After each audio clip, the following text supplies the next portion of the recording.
बाहरी जिंदा से भी मांगी जा सकती है, दुनिया से जो रुखसत हो चुके औलिया किराम अंबिया किराम उनसे भी मांगी जा सकती है मदद। तो एक ने पूछा था कि क्या गैरुल्लाह से मदद मांगना शरअन जायज है या नहीं है। देखें, बिल्कुल जायज है। कुछ लोग कहते हैं जनाब अल्लाह के सिवा किसी से मदद नहीं मांगनी चाहिए। ठीक है जनाब, क्या कहते हैं? गैरुल्लाह से मदद मांगना शिर्क है।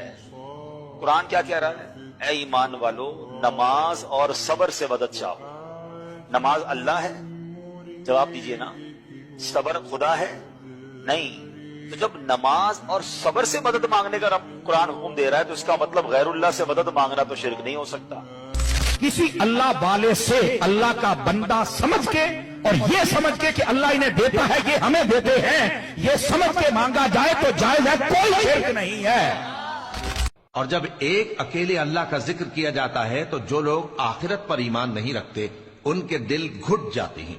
इय्याका नअबुदु व इय्याका नस्तईन। तारीफ करने के बाद, ऐ अल्लाह, इन सारी चीजों के होते हुए हक तो यह है कि इबादत भी तेरी होगी, दुआ भी तुझी से की जाएगी। ऐ अल्लाह, हम सिर्फ तेरी ही इबादत करते हैं और करते रहेंगे, तुझी से मदद मांगते हैं और तुझी से मांगते रहेंगे।